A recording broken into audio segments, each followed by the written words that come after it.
The Colossus hung silently in orbit above the edge of Sol's furthest reach, its 5-kilometer hull gleaming like a silver needle against the backdrop of infinite black. It was humanity's most ambitious creation, a Titan-class vessel engineered not just to travel the stars, but to carry civilization with it. More than a ship, it was a mobile city, home to over 10,000 souls. Scientists, engineers, military personnel, families, children. Life pulsed within its metal walls as naturally as it did on Earth. Captain Hannah Park sat tall in the command chair at the center of the bridge, a woman forged in the fires of 20 years' service. A faint scar above her right eyebrow caught the ambient light, a relic from a zero-G training accident. Her slight limp, nearly imperceptible now, came from a rescue mission on Europa that almost took her leg. She wore her injuries the way a knight might wear armor, not for show, but because they had been earned. "All systems nominal," Captain said Chief Engineer to Kim, his voice calm but focused. His fingers danced over his console like a concert pianist. "Quantum drives are at peak efficiency." Hannah glanced his way, nodded. "Understood." Final prep for departure. Tia had been with the Colossus project since the first keel plate was laid in orbit. He knew the ship's systems better than anyone, had practically bled into its circuitry during the endless test cycles. If the Colossus had a soul, T had helped shape it. The docking clamps released with a deep, mechanical thud that echoed through the ship's frame. The bridge vibrated softly beneath their feet as the propulsion systems engaged. A low hum built into a steady rhythm as the massive vessel drifted gracefully free of its cradle. For something so massive, the Colossus moved with almost eerie elegance. "Disengagement complete," reported the docking officer. Outside the reinforced viewports, the stars shifted subtly, no longer held steady by the reference point of the station. Now they were in motion, slipping into the dark with purpose. Science Officer Jun Lee approached Hannah's chair, holding a holographic datapad that hovered with shifting readings. His lab coat was wrinkled, hair slightly askew. He looked like someone who had been too distracted by math to eat breakfast. "We've got preliminary scans of the anomaly, Captain," he said. "The energy readings are strange. The signature is highly organized, repetitive, not random." Hannah arched an eyebrow. "You think it's artificial?" June nodded, expanding the display to show a three-dimensional energy pattern. "The signal repeats in precise mathematical cycles. Nature doesn't do this." Hannah leaned forward, studying the pattern. It was mesmerizing, almost beautiful. "I want a full theoretical report on my desk before we reach it. Run cross comparisons with all known phenomena, natural and constructed." "Yes, Captain." The anomaly lay 36 light-years ahead, nestled in a stretch of uncharted space. Even at maximum sustainable velocity, it would take the Colossus nearly 3 weeks to arrive. Long enough for tension to build, and for old fears to find their way into idle conversations. As the ship moved deeper into interstellar void, the daily rhythm of life aboard resumed. In the recreation areas, crew members played digital sports and holo chess, or shared meals with their families.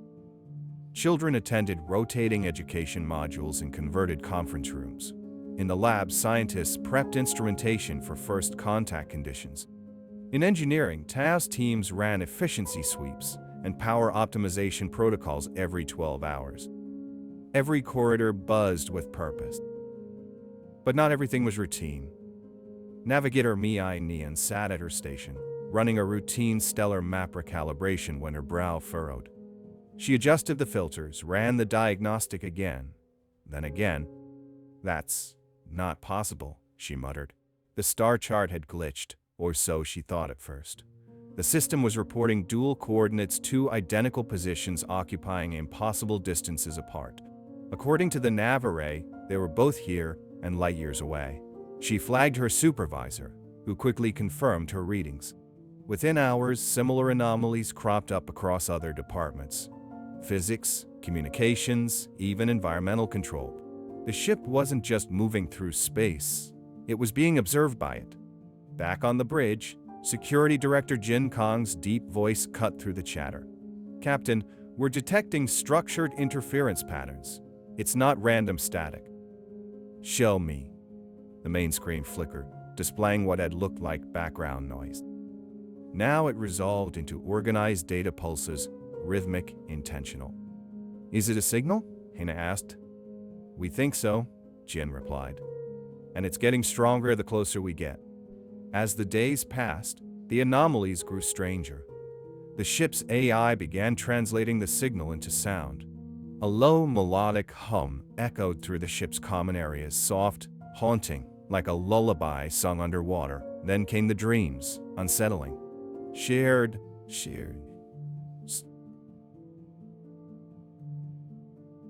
Dozens of crew members began reporting similar visions.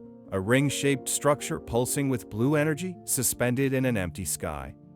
People who had never spoken described the same images, the same emotions: longing, awe, fear. Dr. Yan Shui, the chief medical officer, ran full neural scans. We're seeing temporal lobe activity during these dream episodes, unprecedented levels. The crew grew uneasy. Whispers spread. Some wanted to turn back. We don't even know what this thing is, argued First Officer J. It's affecting our minds, from light years away. Who knows what'll happen if we get closer? Hana listened to them all in the briefing room, arms crossed, face unreadable. We were built for this, she said finally. Colossus wasn't made to run away from the unknown. She looked around the table, meeting each set of eyes. We continue. All non-essential personnel will be relocated to the shielded central zones until further notice. If this thing is talking to us, we'll listen, but we go forward, together. No one argued. The order stood. And the Colossus, humanity's greatest vessel, pressed onward into the dark toward a mystery older than their species, and a first contact they were only beginning to imagine. The Colossus moved through deep space like a silent leviathan, its engines humming with quiet purpose as it drew closer to the anomaly. Day by day, the strange interference had intensified not just in their instruments, but in their very minds. What began as flickering data errors had evolved into something more complex, more personal. First came the anomalies in propulsion readouts and sensor log. Then, the dreams. Crew members from different decks, departments, and backgrounds began reporting similar experiences. Visions of a vast ring structure floating in blackness, encircled by blue light that pulsed like a heart. Descriptions were uncannily consistent. None of these people had spoken to each other. Some had never even met. Yet their accounts aligned with unsettling precision. This thing is interacting with our brains, said Dr. Yan Shui, the chief medical officer, during a senior staff briefing. There's measurable activity in the temporal lobe. It's not hallucination. It's a neurological event triggered by proximity to the anomaly. Captain Hana Park sat with her hands steepled beneath her chin, absorbing the data. Around the table, her officers exchanged uneasy glances. It's like it's calling to us, someone muttered. We're also receiving echoes of the same signal on Earth, added Communications Officer Sue Park. We've forwarded the data to Central Command. They're picking it up faintly, but it's there.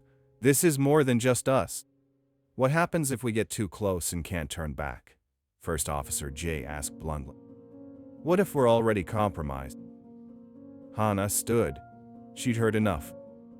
Our mission hasn't changed, she said firmly. We were sent to investigate this anomaly, and that's what we're going to do. We proceed, but from now on, we limit exposure. All non-essential personnel will be moved to the shielded interior zones. Full containment protocols. We keep our distance until we understand what we're dealing with. Aye, Captain, said Security Director Jin Kong. 3 days out, the anomaly finally resolved into a visible form, a distortion in space that shimmered against the backdrop of stars. Sensors struggled to make sense of it at first. It wasn't until they were within 10,000 kilometers that the truth emerged.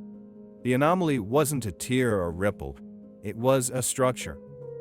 Jesus, someone whispered as the image filled the main view screen. Jun Li brought up enhanced imaging, a massive rotating ring, nearly twice the length of the Colossus, composed of a metallic substance unknown to any human database. In its center, energy swirled in slow, deliberate motion like mist caught in a windless storm. "It's a gateway," June said, barely above a whisper. "Not just theoretical, it's real. A stable wormhole." "Built by who?" Hana asked, her voice calm but tight. "No known civilization. The material composition doesn't match anything we've encountered. It's ancient, but maintained, intact." The Colossus slowed to a halt 5,000 kilometers from the structure. Launch bays opened, and a series of probes fired into the void. "First probe is entering the field," Jin reported. The bridge fell silent as the probe disappeared into the shimmering center of the ring. For a moment, nothing. Then, "We're receiving telemetry. But it's strange," said June. "The probe is still transmitting, but from somewhere else. Its quantum signature has shifted. It didn't vanish. It transitioned." Anna leaned closer to the display. "Can you identify the destination?" "Not yet. But the laws of physics are different wherever it is. Time itself is flowing at a different rate." Before they could analyze further, the ring pulsed. A wave of energy rippled out from its center, washing over the Colossus like a silent explosion. Consoles flickered. Lights dimmed. "Power surge across multiple systems," Tai Kim reported. "Temporary, but this thing just touched up." When the system stabilized, the energy in the center of the gateway had shifted. It no longer swirled, it had formed a smooth, mirror-like surface. And in that mirror, something was moving. "Contact," said Jin sharply, object emerging. On screen, a small metallic sphere exited the gateway. Roughly the size of a human head, it hovered just outside the ring, then began moving directly toward the Colossus. "Defensive systems to stand by," Jin ordered. "Hold fire," Hana countered. "Let's see what it does." The sphere stopped 100 meters from the ship's hull, turning slowly as though scanning them. "It's transmitting," said Sue Park. "Different from the gateway signal, more refined, trying to interface with our systems." "Can we decode it?" Hana asked. "I think so. It's adapting, aligning with our protocols. Hold on, visual data incoming." The view screen changed. At first, the characters displayed were unfamiliar, abstract, alien, but then they began to shift, morphing into symbols, patterns, and finally, English. "Fail words. We have been waiting." The sphere pulsed once, then turned and accelerated back toward the gateway. As it reached the ring's center, the swirling energy surged to life again, the mirror-like surface vanishing and revealing a new starfield on the other side, one unlike any they had mapped. "It's open," said June, staring in awe. "A full transition gate. Wherever that is, it's not in our space."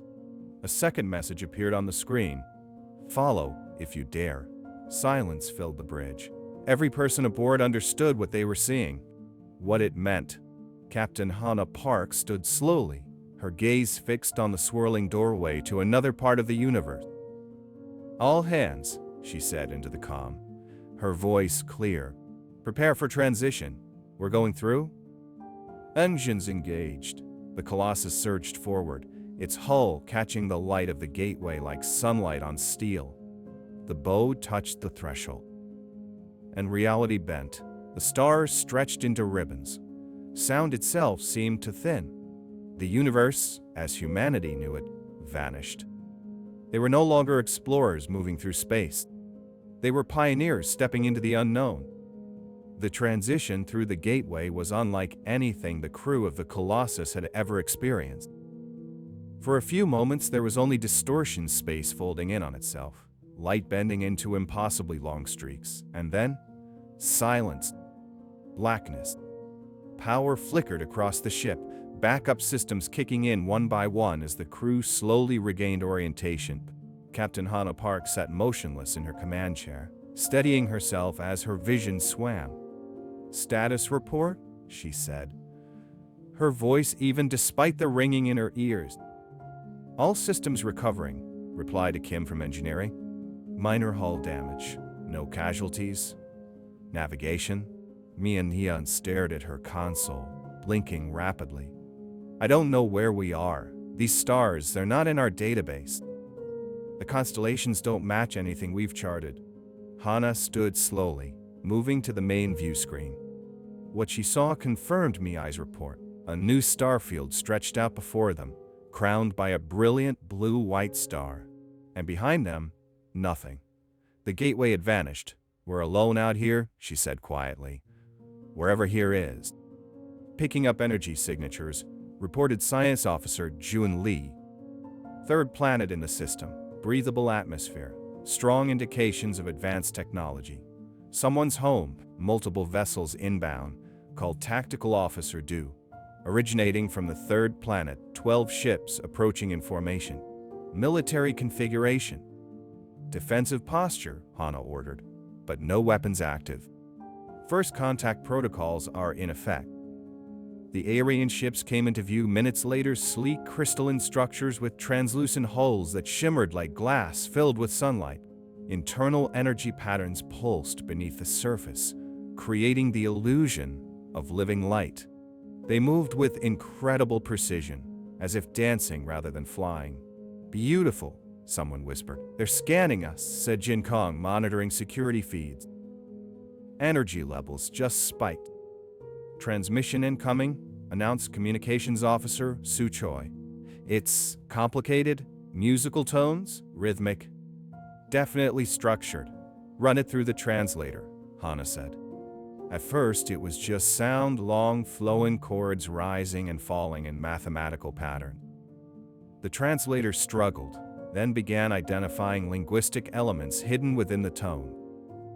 It's a language, Su confirmed. Give me another minute. Then, words appeared on the screen. Unknown vessel, identify yourselves. Open a channel, Hana said, adjusting her uniform. Transmit standard first contact reading in all known formats. The Colossus sent out its reply: math, scientific constants, simple visual language. A declaration of peaceful intent. They're responding, Su said, requesting visual communication. Granted. A moment later, a shimmering light filled the bridge as a holographic projection materialized in front of them. The being that appeared was slender, four-armed, and softly glowing. Its skin was translucent like its ship, and its face lacked pupils, just large, dark, intelligent eyes. The patterns of light flowing across its body pulsed in sync with its speech, which the translator converted into fluid, musical English. I am Ambassador Trill of the Silid Concord, the being said. Your presence is unexpected. No species has used that gateway in over 10,000 cycles. I'm Captain Hannah Park of the Earth vessel Colossus, Hana replied. We come in peace. We are explorers. Trill tilted its head slightly, observing the bridge. Your vessel is larger than any known ship in this sector. Why have you brought a warship to our home? It's not a warship, Hana said, careful to keep her tone calm. The Colossus is a deep space exploration platform. Its size allows for self-sufficiency, long-term habitation, and scientific research. It is built for endurance, not aggression. Trill's skin pulsed in a new pattern. Its energy readings suggest weapons powerful enough to destroy planetary infrastructure. Its armor is thicker than our defense stations. Its crew outnumbers most of our colonies. Hana saw the formation on the tactical display shift. The Silid ships were spreading out, surrounding them. Ambassador, she said, her voice steady, I understand your concern. In your position, I'd feel the same. But I assure you we are not a threat. Protocol requires that you power down your propulsion and weapon systems while we verify your claims, Trill replied. Around Hana, her crew tensed. She could feel Jin shift beside her, could hear the breath catch in Du's throat. Ambassador, she said carefully, as a gesture of goodwill, I am willing to power down our forward propulsion. But our defensive systems must remain active. It is our standard protocol when engaging unknown environment. I hope you understand our caution. Trill's skin darkened. Your caution is a vessel that could destroy our fleet in moments. Ours is simply to survive. A moment later, one of the crystalline ships moved forward. That vessel is generating an energy field directed at our command deck, warned Chen. Seconds later, the Colossus's defense systems automatically raised shields in response to the detected threat. Alarms pulsed. Lights shifted. Do not fire, Hana said firmly. Hold positions. In the projection, Trill's body flashed with sudden intensity. You have activated weapons. This confirms our fears. Those are shields, Hana replied urgently. Defensive only. No weapons have been activated. The bridge was silent. Tension gripped every face. Then a new figure appeared in the hologram beside Trill, older, more ornate, its form etched with glowing patterns. Ambassador Trill, stand down, the new voice said. They responded defensively, not aggressively. Trill bowed slightly. Elder Lumi. The elder turned to Hana. Captain Park, I apologize for the misunderstanding. You've shown restraint in the face of threat. That speaks volumes. No apology needed, Hana said. First contact is never easy. I agree, Lumi said. Perhaps we can continue our discussion face to face. Would you and a small delegation join us aboard our station? The council would like to meet you properly. Hana nodded. We'd be honored. As preparations were made, she looked around the bridge. Her people had kept their calm in the face of a potential disaster. First contact had not been clean, but it had been survived. Now, the real conversation could begin. The shuttle departed the Colossus in silence, gliding toward the Coalition Central Station like a small fish approaching the belly of a leviathan. From a distance, the station resembled a massive ring, nearly 20 kilometers in diameter, rotating slowly to generate artificial gravity. Its outer shell shimmered with the same crystalline material as the Silid ship's organic fluid, and unlike anything humans had ever engineered. Inside the shuttle, the mood was tense but quiet. Captain Hana Park sat beside her delegation. Cultural Specialist A. Park, Diplomat Sunu Cho, and Security Director Jin Kong. Each had prepared for this moment, yet none could truly anticipate what it meant to be humanity's first emissaries to a galactic council. It's beautiful, he said softly, peering through the viewport as the station grew larger. And intimidating, Jin added, his tone flat. His eyes were locked on the readouts, scanning for signs of hidden weapons, troop movements, anything. The man didn't know how to relax, especially not now. 7 species make up the coalition, Sunu murmured, reading from the digital briefing packet they'd been given. The Silid are only one. We'll be meeting representatives from all of them. Let's make a good impression, Hana said simply. The shuttle docked with a soft thud. The airlock cycled, and the doors opened to reveal Ambassador Trill waiting for them, flanked by 2 other Silid figures. Trill's skin glowed in a pattern they had learned meant welcome. Captain Park, Trill said, inclining their head. Welcome to Coalition Central Station. The council is ready to receive you.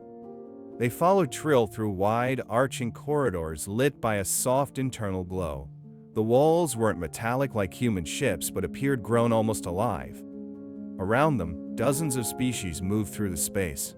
Tall, willowy creatures with bark-like skin and glowing joints. Small, 6-legged arthropods that scurried in groups, floating bioluminescent spheres communicating through shifting patterns of light. All turned to look at the humans as they passed. They're staring, he whispered. We're the aliens to them, Sunu reminded her gently. And we look strange. Trill led them into a transport tube, which carried them toward the heart of the ring. The council chamber is at the center, they explained.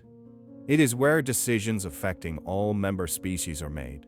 As the doors opened, Hana stepped into a chamber unlike anything she'd imagined.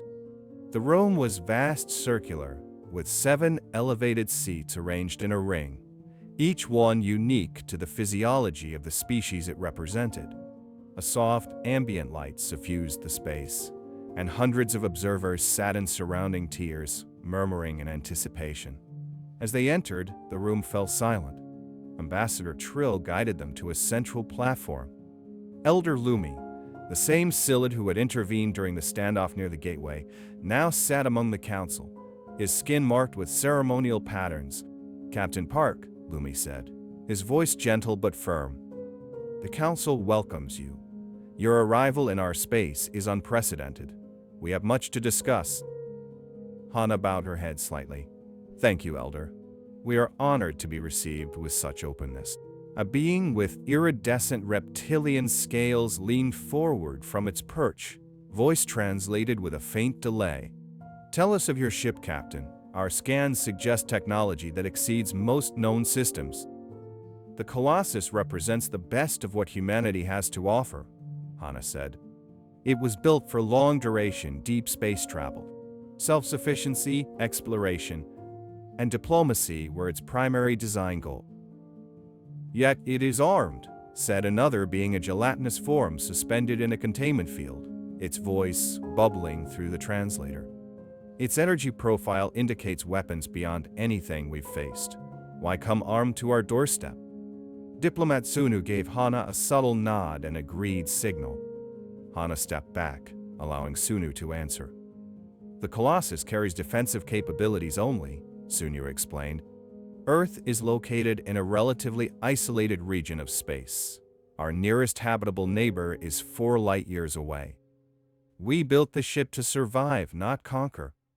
The Council murmured in private channels. Their reactions were mixed: curiosity, suspicion, and something else, worry. One of the crystalline beings, its body a faceted lattice of shimmering stone, spoke with a voice like chimes. "Your timing is significant. The Coalition faces a crisis. In the 10th cycle, 3 systems have fallen to a singular enemy." "The Void Swarm," said Lumi. "A mechanical intelligence. It devours world." The reptilian member's tail twitched. "Your vessel may be powerful enough to change the balance, or it may be a new threat." A tension fell over the chamber. "We cannot trust what we do not understand," said the gelatinous counselor. "But we cannot afford to reject potential allies," countered another voice. "They are predatory by nature," said one, referencing human physiology and evolutionary roots. "They display empathy, structure, logic," answered another. "They did not fire when threatened." Hana stepped forward again, raising a hand. The room fell quiet. "I understand your concerns," she said. "If the situation were reversed, we would share them. We came through that gateway not knowing what lay beyond. We hoped for discovery, not war. And now we find ourselves in the midst of your own battle for survival." She paused, then straightened. "I can't speak for all of humanity. Earth is far, and the gateway is closed behind us. But I can speak for this ship, and for my crew. The Colossus stands ready to assist. We didn't come here to dominate, we came to help." Elder Lumi studied her for a long moment. His skin shifted slowly through a spectrum of meaning that even their translator couldn't fully decode. Before he could respond, the room's lights flashed red. An alarm blared from unseen speakers. A voice rang out through the chamber. "Void Swarm attack, Lias system, under siege." The Council erupted. Voices overlapped. Orders flew. "The main colony on Lias holds 30,000 civilians," Lumi said grimly. "We have only 3 defense cruisers nearby. Not enough to evacuate in time." Anna turned to her team. They already knew. No debate was needed. "The Colossus can be there in 2 hours," she said. "We're ready to move. You would risk your vessel for strangers?" the crystalline being asked. Hana looked him square in the eye. "That's what explorers do." And in that moment, suspicion gave way just slightly to something else. Hope. The Colossus surged through space, her engines burning at maximum thrust. Every bulkhead vibrated under the strain, but no one complained. Every member of the crew understood what was at stake: 30,000 lives on the colony world of Lias, under siege by the Void Swarm. Inside the operations center, tension was a tangible presence. Hana Park stood at the center console, eyes locked on the tactical display. Coalition data streamed across the screen's enemy movement vectors, swarm formations, ground sensor pings. The information was fragmented, but the message was clear: the colony wouldn't last without immediate intervention. "We're approaching the system," Navigator Miai called out. "Eta, 6 minutes. Enemy presence?" Hana asked. 23 swarm vessels in orbit. 3 major Harvester-class units on the surface. Tactical Officer Du added, "The Harvesters are already tearing through the outer settlements. We've received distress calls, structures breached, mass civilian movement toward evacuation zones. Local defenses are overwhelmed." "Begin coordinated approach," Hana ordered. "Patch us through to the Coalition cruisers. Let's see what we're working with." Commander Vex, the reptilian officer who had sat on the Coalition Council, appeared on the view screen. His scaled face was tight with urgency. "Captain Park," he greeted. "We're holding them off, but just barely. We can't get enough people off the surface without cover." "We'll clear you a path," Hana promised. "Have your evacuation vessels ready. We'll punch through the orbitals first, then push to the surface." "Understood. Understood. Your vessel's capabilities. They're beyond anything we've seen. Show us what humanity can do." The Colossus entered orbit, like a hammer slamming down. Within moments, her weapons came online: plasma lances, gravitational disruptors, and the feared quantum torpedoes. These systems had been labeled defensive on Earth. Here, they would define survival. "Target orbital swarm units," Hana commanded. "Weapons free. No wasted shots." The ship's weapon systems lit up the sky. A gravitational burst crushed a trio of smaller swarm drones into dense metal spheres. Plasma beams carved precise lines through mid-sized attackers, tearing them apart in a dance of energy and debris. Then came the torpedoes, each one opening miniature rifts in spacetime, pulling entire enemy craft into collapse before blinking out of existence. Across the bridge, crew members worked with calm precision. This was the moment they had trained for, the moment where everything depended on them getting it right. "They're adapting," Du warned. "Swarm vessels are shifting tactics, grouping to overwhelm our firing pattern." "Coordinate with Coalition cruisers," Hana said. "Create rotating formations. Shift patterns every 30 seconds. Keep the swarm guessing." From his position at the auxiliary tactical station, Commander Vex watched in stunned silence. "Your people, you fight like predators who have waited a long time to be challenged." "We fight to protect," Hana replied. "That's what makes the difference." The Colossus broke through the last of the orbital resistance and began its descent into the atmosphere. The hull groaned under atmospheric friction, heat flaring along the ship's surface. "Prepare landing forces," Hana ordered. "We're going down." The ship's massive engines stabilized her descent as they approached the colony, now little more than a burning sprawl of broken infrastructure and desperate refugees.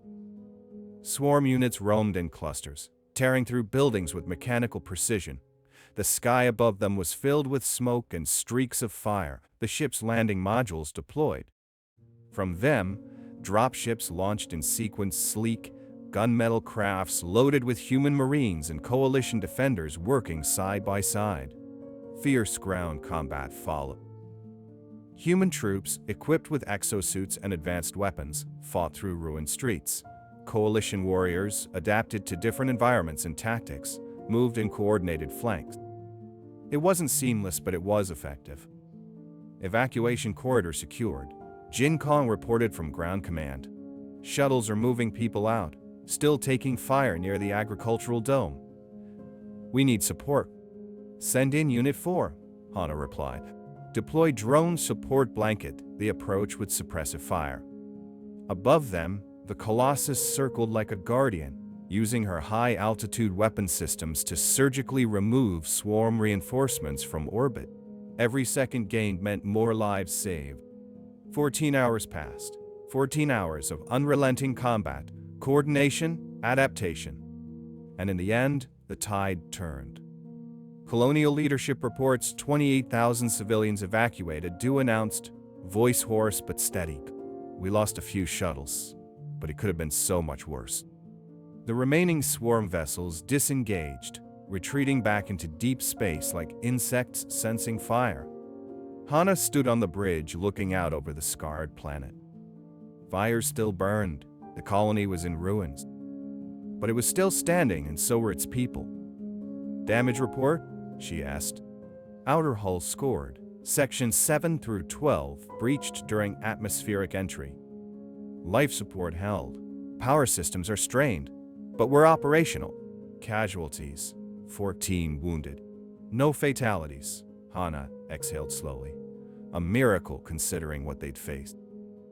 A comm alert lit up. Elder Lumi appeared on the screen, his glow more muted than before. "Captain Park," he said. "On behalf of the Coalition, thank you. Your actions speak louder than any words. You saved our people. You fought beside us." "We came to learn and explore," Hana said. "Today, we did both." Later that night, back aboard the Colossus, the atmosphere shifted. No longer viewed as intruders or a threat, the human crew now walked the Coalition halls with quiet respect following in their wake. Engineers from other species approached Akim with questions. Medical officers asked to study human battlefield treatment protocols. And Hana? She received a personal invitation from Elder Lumi to attend a war council, the first ever extended to a non-coalition species. As she entered the chamber the next morning, a murmur rippled through the room. The humans had arrived, and they were no longer alone. They were allies. The War Council chamber aboard Coalition Central buzzed with urgency. Around the circular table sat high-ranking representatives from all 7 species, their expressions tight with concern. Holographic projections of recent swarm movements floated in the air, red vectors sweeping across star systems, converging on one location: the Coalition's heart. Captain Hana Park stood beside Elder Lumi, flanked by her science and engineering leads, June, Lee, and Akim. They'd spent the last 3 days poring over data from the battle at Lias, hunting for patterns, inconsistencies, anything that might suggest the swarm was not as invincible as it seemed. At the head of the table, Admiral Zephyr, tall and silver-skinned, his chest pulsing with rhythmic light, addressed the room. "The Void Swarm is changing tactics," he said. "Since the battle at Lias, their formations have shifted. Their patrols are tighter, their scouts more cautious. It appears they've identified the Colossus as a primary threat." Commander Vex, the reptilian military strategist who had fought beside Hana on the surface, leaned forward, his claws tapping the console. "They're learning. That's what makes them dangerous. Every encounter teaches them. They adapt faster than we can re-strategize." Jun Lee, quiet until now, stepped forward. "May I?" The Admiral nodded. Jun linked his tablet to the central projection, uploading streams of data from the Lias engagement. His voice was calm, but his eyes were focused sharp with discovery. "During the battle," Jun began, "we recorded response times from swarm units to various attack patterns. Most reactions were instantaneous, coordinated through their entangled network. But look at this sequence." He highlighted a moment in the footage where swarm drones faltered, barely noticeable but just enough to break formation. "There's a cycle," Jun explained. "Every 73 seconds, there's a microscopic lag in their coordination. Less than half a second, but it's real. And it's consistent." Skepticism rippled through the room. Admiral Zephyr studied the footage closely. "I don't see it." "You wouldn't unless you're looking for sub-pattern delays within their internal mesh network," Jun replied. "They're so efficient, the pauses are nearly undetectable, but they're there every 73 seconds. A sync recalibration interval most likely." Engineer Akim stepped in. "We believe it's part of how their collective intelligence resets itself. A micro-update, syncing all units to a central command." Commander Vex's eyes narrowed. "And if we interrupt that signal? We may be able to throw their coordination off temporarily," Tao said. "If we generate targeted quantum interference at the right frequency, we could create a disruption field. Not enough to destroy them, but enough to confuse them, delay them, create an opening." A murmur of doubt moved around the table. "You're talking about jamming a quantum-entangled communication lattice," said a small insectoid engineer from the Ashari species. "The power required would exceed the capabilities of most fusion cores." Today didn't flinch. "Maybe yours. Ours won't." He brought up a schematic of the Colossus's sensor systems, highlighting an experimental quantum scanner that had been installed during the final weeks of construction. We already detect quantum fluctuations as part of our routine mapping protocols. With modification, we can flip the signal project instead of receive. The Ashari engineer blinked. Your sensors are capable of emission? They will be, Tay said.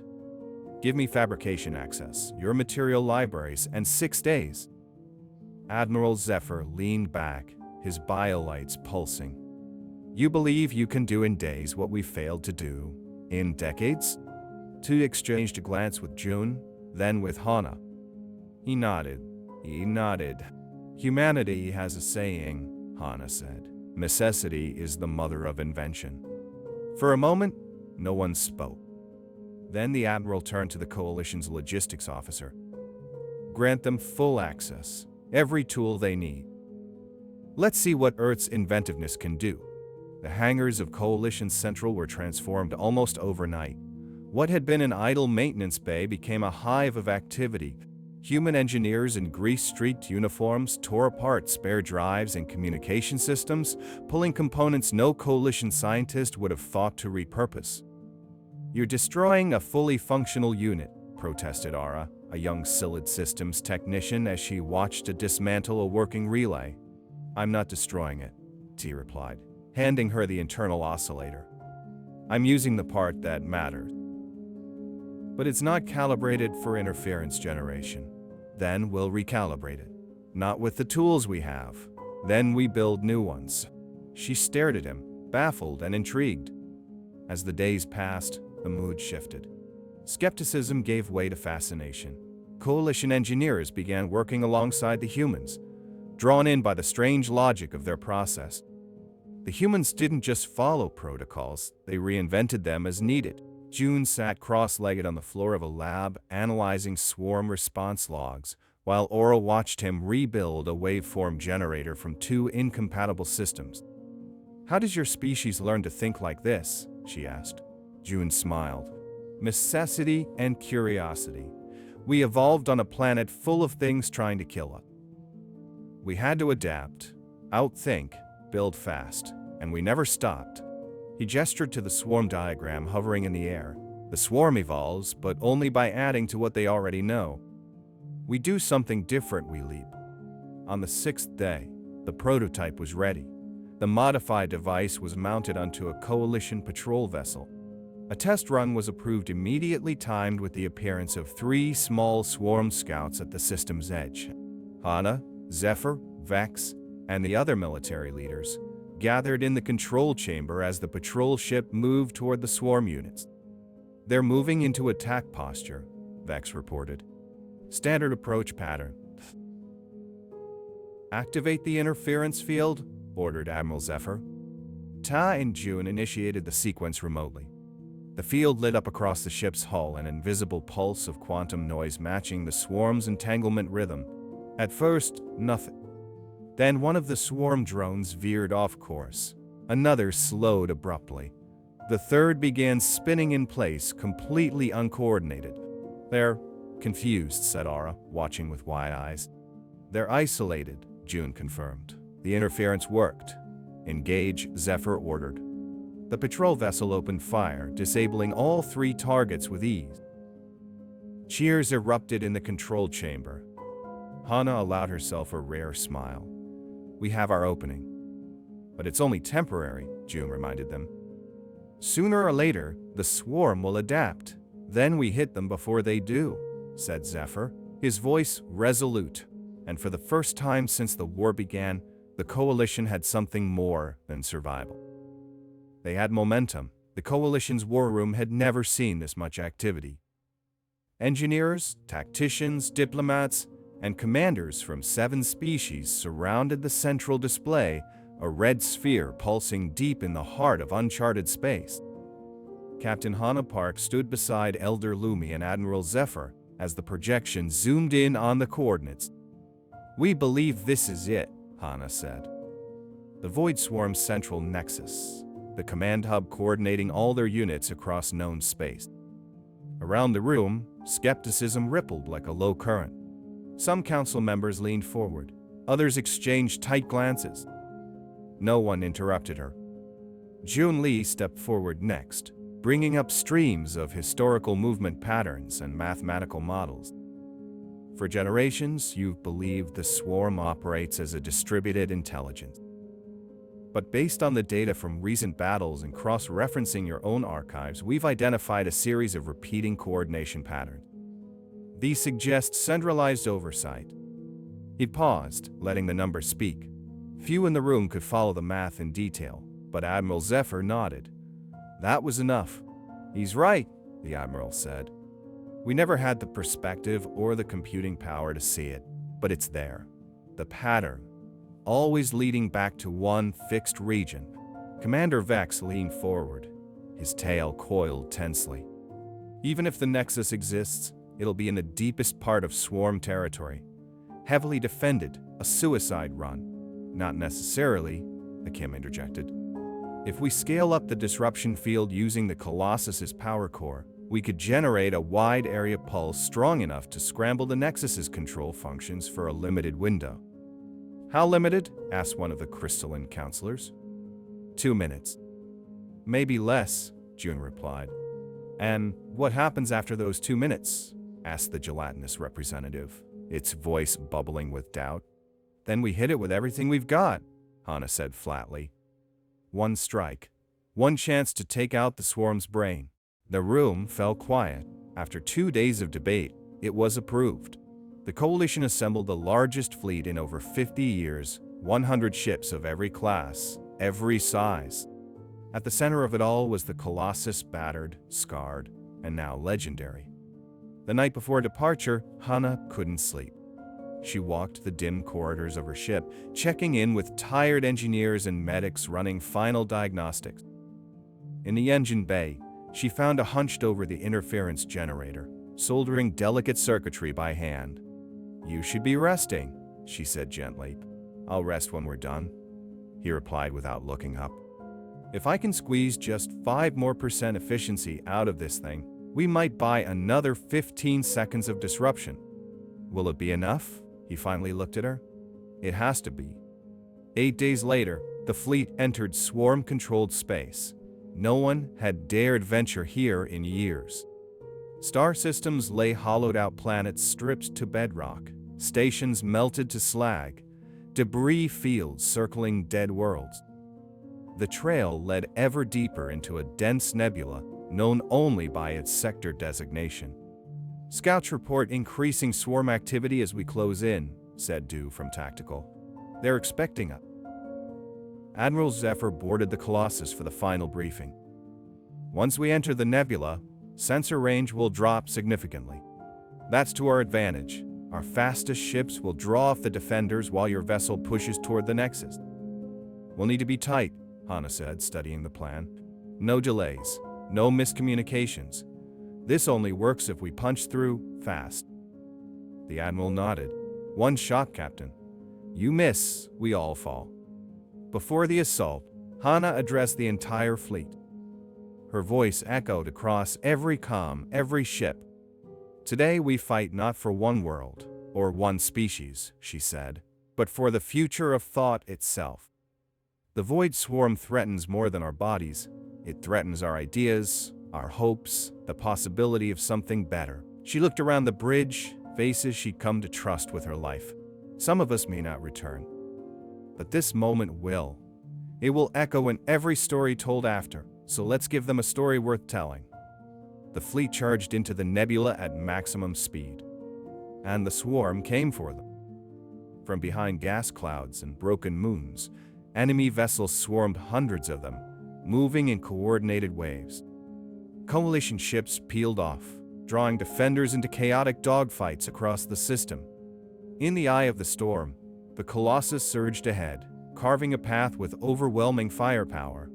Multiple hull impacts, Du shouted. Decks 7 through 12 compromised.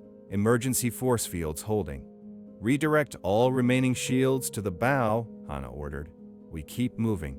Then target acquired, I called out. We have the nexus in sight. The screen filled with the image of a massive spherical structure, easily the size of a small moon, surrounded by what looked like a solid cloud of swarm units. Gamma 6 is our entry point, Zephyr ordered over fleet-wide comms. All ships, concentrate fire. Coalition vessels converged, hammering a single point in the defensive wall until, slowly, it cracked. That's our window, Hana called out. Old Pyre forward punched through. The Colossus drove into the breach like a spear. Swarm units latched onto the hull, cutting, clawing, drilling. Consoles exploded, smoke filled the bridge. We're losing containment on the primary reactor, T yelled over the comm. Distance to target? Hana demanded. 5,000 kilometers, closing fast. Engineering, prepare the field. This is it. In the final seconds, as the Colossus raced toward the Nexus's surface, Hana opened the channel. Now, the quantum disruption field activated with a deep, silent pulse. Across the battlefield, swarm units froze.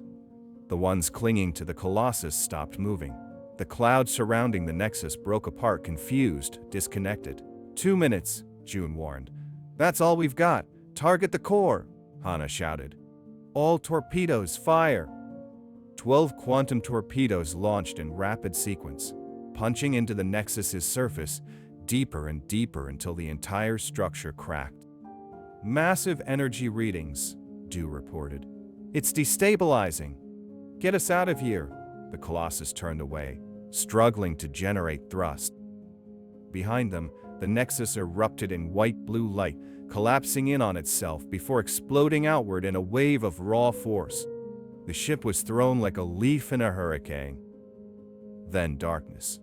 Silence. Backup systems blinked to life one by one. The bridge was battered, flickering, but intact. Status of the swarm? Hina asked, her voice hoarse. Admiral Zephyr's voice crackled through the comm. Gone. All of them. Every unit just shut down. They had done it. Not just survived, but ended the war. 3 months after the Battle of the Nexus, the Colossus floated once again in open space, not whole, but still alive. Entire sections of the ship had been sealed off due to structural failure.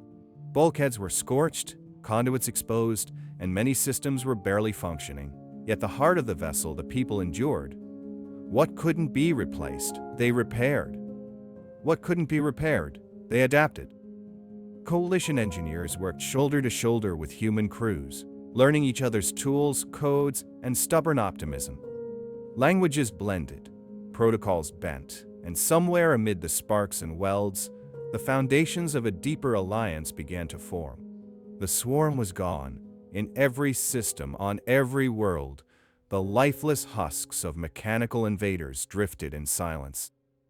Entire fleets had gone offline at once, their control shattered with the destruction of the Nexus. For the first time in centuries, the stars were quiet. Captain Hana Park stood on the bridge of the Colossus, hands behind her back as she watched teams load final supplies. The ship could fly again, scarred, slower, but space-worthy. That was all they needed. The repairs had taken their toll. Many of the crew still bore physical reminders of the battle burns, scars, limps. But no one had asked to leave, not after what they'd been through together. A chime sounded. The main hangar, now functioning as a temporary ceremonial hall, was ready. Coalition representatives from all 7 species had gathered for a final send-off. As Hana entered the hangar, the crowd parted. At the front stood Elder Lumi and Ambassador Trill, now a High Counselor. Trill approached, holding a crystalline sphere that shimmered with faint internal light. This, Trill said, is a complete star chart of Coalition space. It contains navigational data, cultural references, and an encoded message. Anna accepted it, studying its smooth, weightless surface. Our invitation is formal, Trill continued. We offer humanity a place in the Coalition as equals. Hana looked at her crew, then back at the gathered representative. I'll deliver your message, she said, but I don't speak for all of humanity. Our leaders are still many light years away and difficult to summarize. We understand, said Elder Lumi, but you've spoken through your actions. That is enough for now. Later, back on the bridge, Hana watched the gateway flare to life ahead of them. The Coalition had reconstructed a temporary portal, linking this part of the galaxy back to Sol. It shimmered like liquid silver, rippling with slow, steady energy. Su Choi, the communications officer, sat at her console with one hand poised above the panel. "Message is ready, Captain," she said. "We've reviewed every word twice." Hana nodded. "Send it." Su tapped the key. The transmission was short, carefully written, and carried the weight of everything they had seen, survived, and become. "To Earth Central Command, we are not alone. And we have made friends." The message streaked back across the stars. The bridge grew quiet. A soft hum filled the room as the gateway brightened, its frame pulsing in response to their ship's approach. Outside, a dozen coalition ships took formation, an honor escort of species who had once doubted them, now offering protection all the way home. Hana looked around the bridge at her crew, burned, bruised, tired, and proud. She sat down in her command chair, settled her hands on the armrest. "Take us home," she said softly. The Colossus moved forward. The gateway swallowed them in a blur of light. The journey back to Earth wasn't quick. Quantum space, what the Coalition called the Deep Fold, still had its rules. Transit corridors needed to stabilize, and no one wanted to rush through a partially formed gate after what they just survived. It took 6 more days before Earth's sun appeared on their sensors. When it did, there were cheers. They emerged near the edge of Sol, greeted not by silence but by Earth's long-range monitoring stations, now scrambling to confirm what they were seeing. It didn't take long for the transmissions to pour in. "Unidentified vessel. This is Earth Defense Command. Identify and state purpose." Hana leaned forward. "This is Captain Hannah Park, commanding officer of the exploration vessel Colossus. Authentication code. Transmitting now." There was a pause, then a shocked voice replied, "Captain Park, welcome home." The return to Earth orbit felt surreal. Humanity's greatest ship, thought lost, drifted into its cradle battered but intact, accompanied by ships that no Earth engineer had ever imagined: crystal hulls, organic curves, floating lights that pulsed in patterns too beautiful to be coincidental. The world watched live as a shuttle detached from the Colossus, carrying Hana and her delegation to the surface. On the ground, the reception was immediate. Military officials, diplomats, scientists.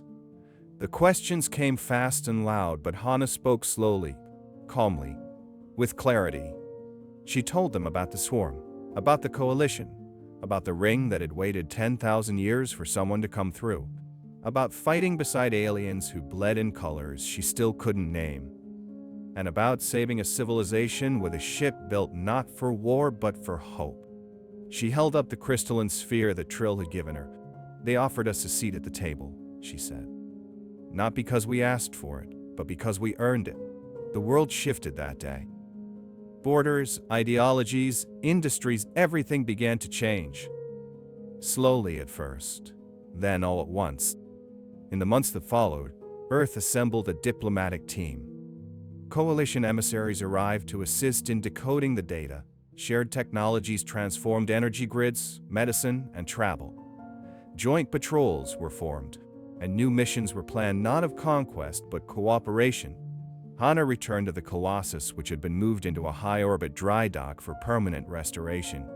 She walked her ship's corridors again, slower this time, not checking for breaches or power fluctuations, but simply remembering. She stopped outside the observation deck. There, on the far wall, hung a plaque recently installed by Order of Earth Command. "We went not to conquer but to understand, and through understanding we found peace." She smiled. The stars had always called to humanity. Now finally, they were ready to answer. Together.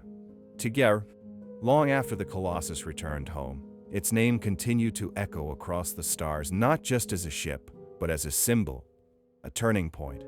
The moment humanity stopped being alone in the universe and became something more. The vessel itself was no longer operational in the traditional sense.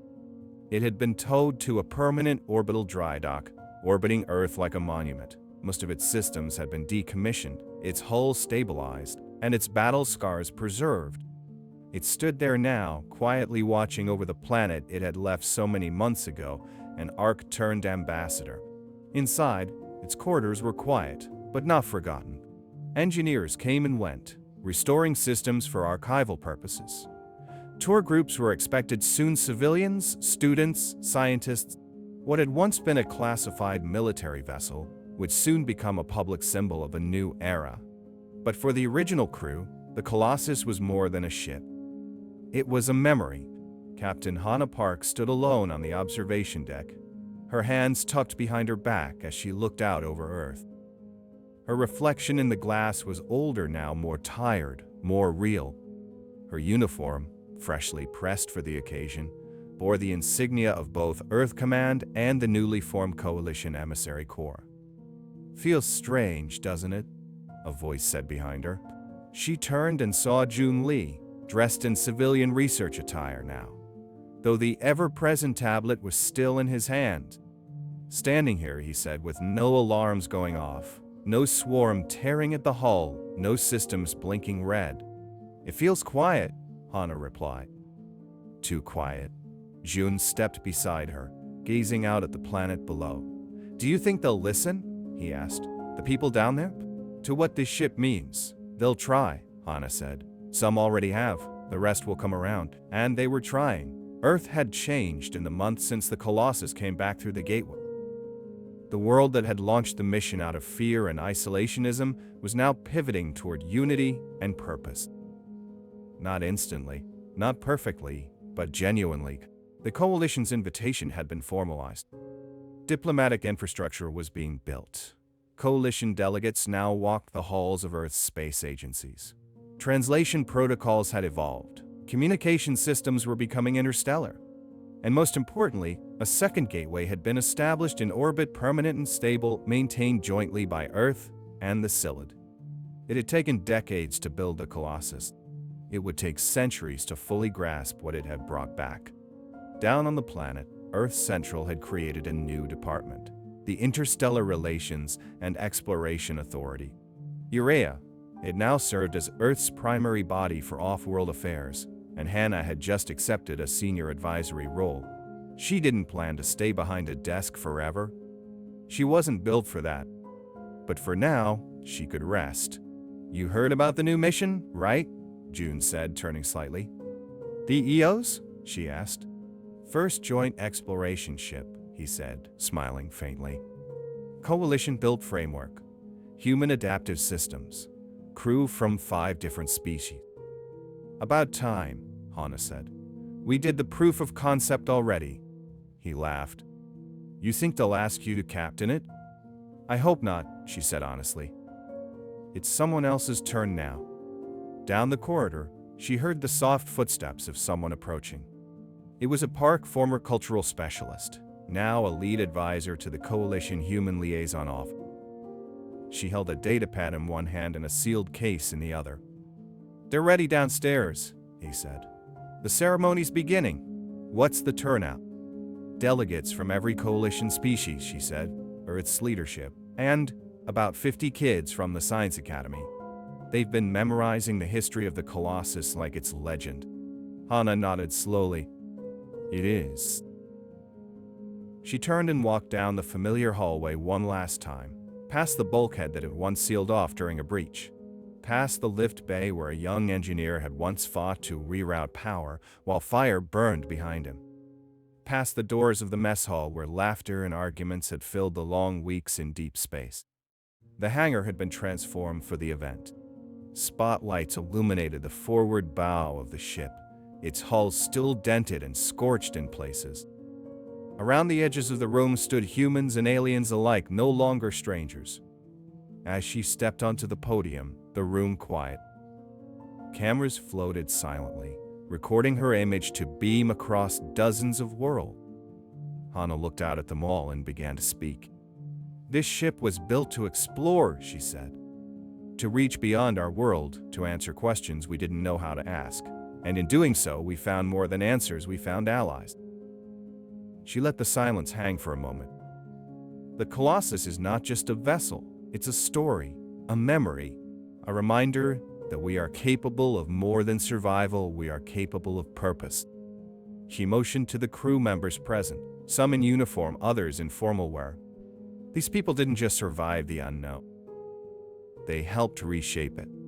The crowd remained silent but not still. Dozens of eyes blinked, glowed, or shimmered across species. A few humans wiped at their eye. And now, Hana continued, we begin a new chapter. Not as one species alone in the dark, but as part of something larger, messier, more beautiful. She stepped back. Hale opened the sealed case and held it forward. Inside was a small block of alloy and crystal. On it were 7 symbols, one for each coalition species, and below them, a new 8th, Earth. The inscription read, "United not by blood, but by hope. Dedicated to the crew of the Colossus and the era they began." Hana placed the block into the wall recess near the hangar's entrance. It clicked into place, then lit from within, shining quietly beneath the banners of 2 galaxies now forever intertwined. The crowd applauded, not as a ceremony, but as a promise.